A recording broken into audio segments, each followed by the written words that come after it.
Pak Manto adalah seorang petani sederhana yang tinggal di sebuah desa kecil di lereng pegunungan.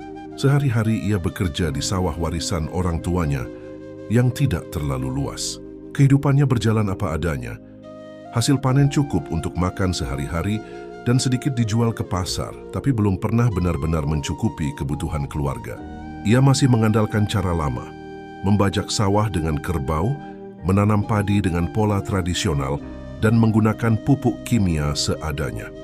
Hasil panennya sering bergantung pada keberuntungan. Kalau musim hujan terlalu panjang, sawahnya kebanjiran. Kalau kemarau, air irigasi kurang. Tak jarang pula serangan hama membuat panennya merugi. Meski begitu, Pak Manto bukanlah orang yang mudah putus asa. Ia sering termenung di tepi sawahnya sambil melihat padi yang menguning.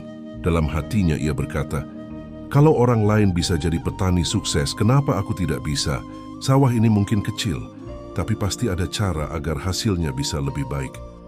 Dorongan itu muncul semakin kuat ketika ia melihat tetangganya mulai mencoba cara baru dalam bertani. Pak Manto mulai berpikir bahwa pertanian tidak hanya soal bekerja keras, tapi juga soal bagaimana belajar dan berinovasi. Ia ingin memperbaiki nasib, bukan hanya untuk dirinya, tapi juga untuk keluarganya. Hari itu, di bawah terik matahari, Pak Manto memutuskan satu hal. Ia tidak akan selamanya menjadi petani biasa. Ia harus mencari jalan agar bisa berubah menjadi petani yang lebih maju dan sejahtera.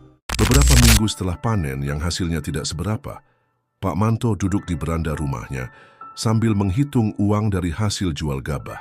Jumlahnya pas-pasan, hanya cukup untuk membeli kebutuhan pokok dan membayar utang pupuk. Hatinya gundah. Ia melihat anaknya yang masih sekolah duduk belajar dengan lampu minyak karena listrik sering padam. Di saat itu, terlintas rasa bersalah. Ia ingin memberikan kehidupan yang lebih layak untuk keluarganya. Tetapi dengan cara bertani yang sekarang, ia merasa jalan itu terlalu sempit. Kalau terus begini, sampai kapanpun aku hanya akan berputar di tempat, pikirnya. Kesadaran itu semakin kuat ketika ia menghadiri acara di balai desa. Ada seorang petani dari daerah lain yang bercerita tentang keberhasilannya mengubah lahan kecil menjadi sumber penghasilan besar dengan cara pertanian organik. Pak Manto tertegun, ia takjub melihat bagaimana tanah bisa menghasilkan lebih banyak jika diolah dengan cara berbeda. Sejak saat itu, hatinya penuh dengan semangat baru. Ia merasa seperti menemukan cahaya di ujung lorong gelap. Pak Manto mulai sering membayangkan dirinya berhasil. Sawahnya hijau subur, hasil panennya melimpah, dan ia bisa menjual langsung ke pasar dengan harga lebih baik. Motivasinya tumbuh bukan hanya karena ingin hidup lebih sejahtera, tapi juga karena ingin meninggalkan warisan yang berharga untuk anak-anaknya. Bukan sekadar sawah, tetapi ilmu dan cara bertani yang bisa membuat mereka bangga melanjutkan usaha keluarga. Dengan tekad yang bulat, Pak Manto berkata pada dirinya sendiri, "Aku harus berubah, aku harus belajar, dan aku akan tunjukkan bahwa petani pun bisa sukses." Setelah tekadnya bulat, Pak Manto mulai mencari cara untuk belajar hal-hal baru tentang pertanian. Awalnya ia merasa bingung, karena selama ini ia hanya mengenal cara bertani dari warisan orang tua. Namun dorongan untuk berubah membuatnya berani melangkah keluar dari zona nyaman. Suatu hari, ia mendengar kabar bahwa Dinas Pertanian mengadakan pelatihan pertanian organik di kecamatan. Meski agak ragu karena takut tidak mengerti materi, Pak Manto memberanikan diri untuk ikut. Di sana ia bertemu dengan banyak petani lain yang juga ingin maju. Ia belajar bagaimana membuat pupuk kompos, cara mengendalikan hama tanpa bahan kimia, hingga teknik menanam yang lebih efisien. Sepulang dari pelatihan, semangatnya semakin besar. Ia mulai mencoba membuat pupuk cair dari kotoran ternak dan dedaunan kering di sekitar rumah. Awalnya tidak mudah, baunya menyengat, prosesnya lama, tetapi ia yakin usaha itu akan membuahkan hasil. Selain itu, Pak Manto juga rajin bertanya pada petani muda di desa tetangga yang sudah lebih dulu mencoba sistem tanam hidroponik. Ia belajar bagaimana memanfaatkan lahan sempit untuk menghasilkan sayuran segar. Meski modalnya terbatas, ia mencatat semua ilmu itu dengan hati-hati di buku kecilnya. Bahkan anaknya yang masih sekolah ikut membantu. Ia mengajari Pak Manto cara mencari informasi lewat internet di warung wifi desa. Dari situ, Pak Manto mulai mengenal istilah baru seperti agropreneur, branding hasil tani, dan pemasaran online. malam-malamnya kini berbeda.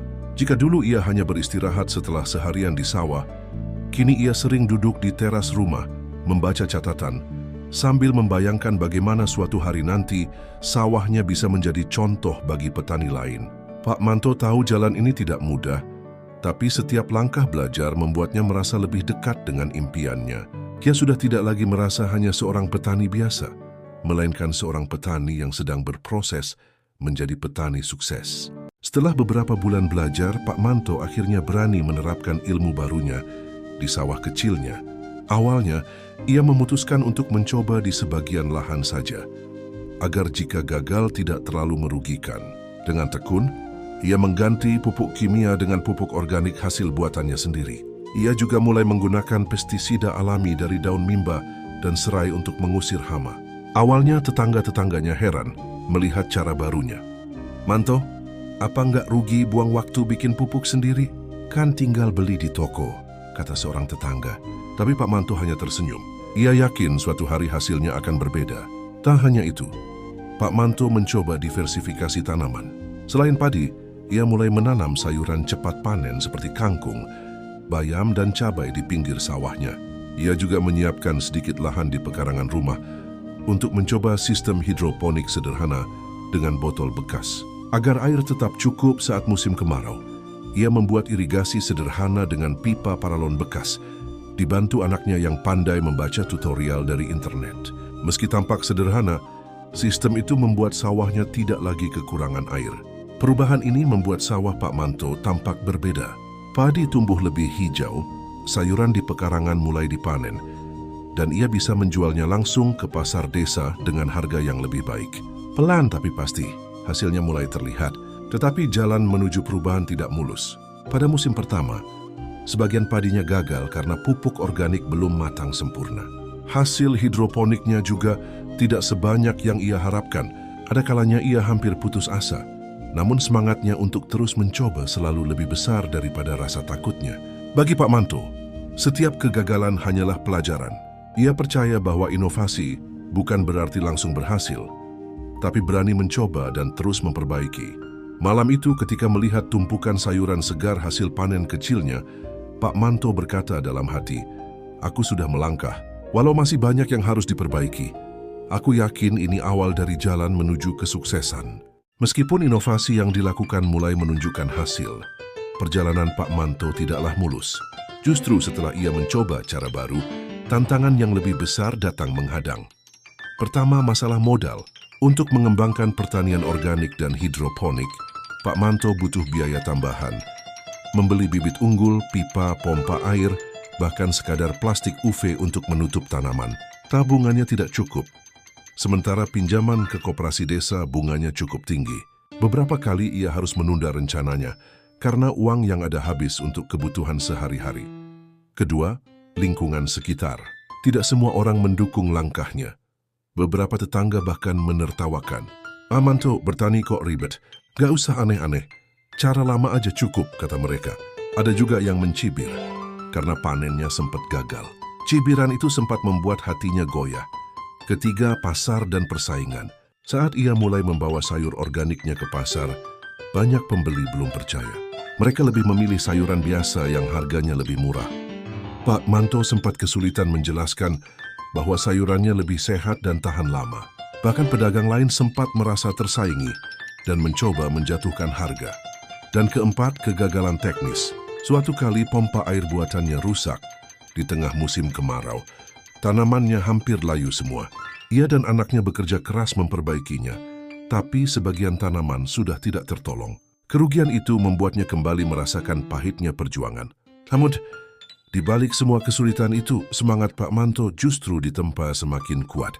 Ia sadar, menjadi petani sukses bukan berarti bebas dari masalah, tapi mampu melewati tantangan dengan strategi baru. Malam itu sambil memandang sawahnya yang sebagian masih hijau, Pak Manto berjanji pada dirinya, "Aku sudah sampai sejauh ini. Aku tidak boleh mundur.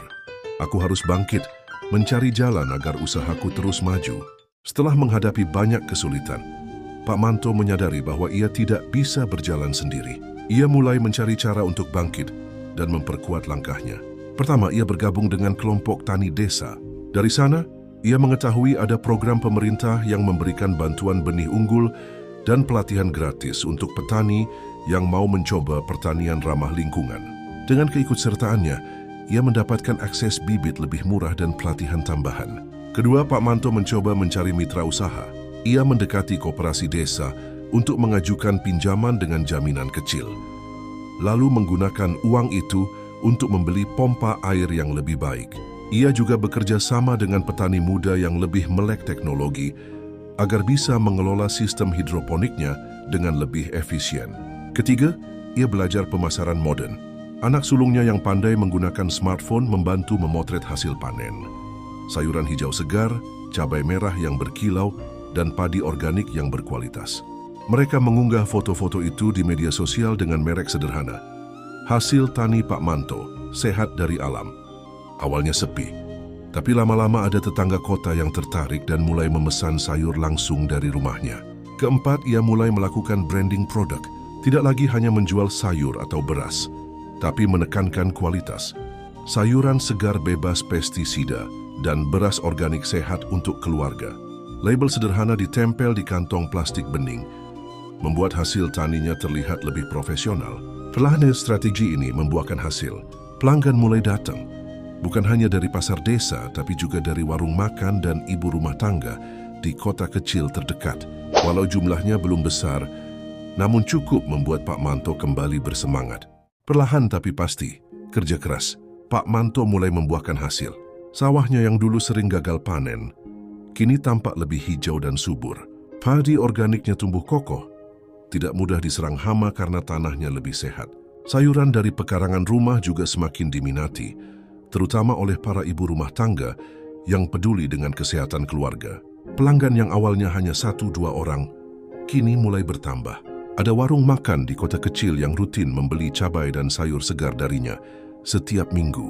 Bahkan, seorang pemilik toko bahan makanan sehat mulai menjalin kerjasama untuk memasok beras organik hasil sawahnya. Pendapatannya meningkat, meskipun tidak langsung berlipat ganda. Namun ada satu hal yang membuatnya merasa jauh lebih lega. Hasil tani kini punya nilai lebih. Ia tidak lagi menjual gabah dengan harga murah ke tengkulak, melainkan menjual produk dengan merek sendiri. Di desa sawah Pak Manto mulai jadi perhatian. Tetangga yang dulu mencibir kini mulai bertanya-tanya, "Manto, kok padi kamu lebih bagus ya? Apa rahasianya?" Ada pula yang ingin belajar membuat pupuk organik seperti yang ia lakukan. Pak Manto pun dengan senang hati berbagi ilmu, meski dalam hatinya ia tersenyum kecil. Dulu ia ditertawakan, kini justru ditiru. Kehidupan keluarga Pak Manto juga berubah. Ia bisa membelikan sepeda baru untuk anaknya sekolah, memperbaiki atap rumah yang bocor, dan mulai menabung sedikit demi sedikit. Sang istri yang selalu setia mendukungnya, ikut bahagia melihat perubahan itu. Bagi Pak Manto, semua ini baru langkah awal. Tapi melihat hasil nyata dari perjuangannya, ia semakin yakin bahwa jalan menuju kesuksesan memang ada, asal berani mencoba, berani jatuh, dan mau bangkit lagi. Suatu sore, sambil memandang sawah yang menguning keemasan diterpa cahaya matahari, Pak Manto tersenyum dan berkata dalam hati, "Inilah bukti. Kerja keras tidak pernah mengkhianati. Aku seorang petani desa biasa, kini sudah mulai merasakan manisnya perjuangan." Beberapa tahun berlalu sejak Pak Manto memulai perjalanannya sebagai petani yang mau berubah. Usahanya kini berkembang pesat.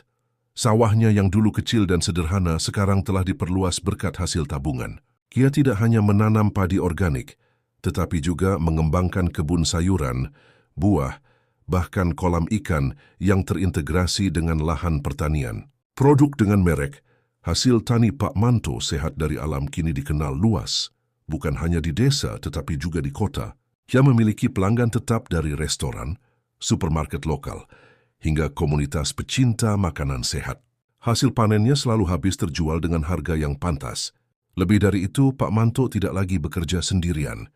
Ia kini mempekerjakan beberapa warga desa sebagai karyawan, memberi mereka penghasilan tambahan. Dari seorang petani biasa, ia berubah menjadi penggerak ekonomi desa. Melihat keberhasilannya, pemerintah daerah mengajaknya bekerja sama membangun agrowisata edukasi, sawah dan kebun. Pak Manto kini sering dikunjungi oleh siswa sekolah, mahasiswa, hingga wisatawan yang ingin belajar tentang pertanian organik. Anak-anak kota bisa merasakan menanam padi, memetik sayuran, dan menikmati hasil bumi langsung dari ladang. Pak Manto menjadi inspirasi. Petani yang dulu ditertawakan kini dihormati. Ia sering diminta menjadi pembicara dalam seminar pertanian, berbagi pengalamannya tentang bagaimana seorang petani desa bisa sukses jika mau belajar dan berinovasi. Kehidupan keluarganya pun berubah. Rumahnya kini lebih layak. Anak-anaknya bisa melanjutkan sekolah ke jenjang lebih tinggi. Bahkan ada yang bercita-cita meneruskan usaha pertanian dengan sentuhan teknologi modern. Di senja hari, ketika berdiri di tengah hamparan padi emas yang melambai, Pak Manto menatap langit sambil tersenyum penuh syukur. Dari seorang petani sederhana yang dulu sering gagal panen, ia kini menjadi petani sukses dan panutan. Dengan hati bergetar ia berbisik, ternyata benar. Siapa saja bisa sukses asal berani bermimpi, bekerja keras, dan pantang menyerah.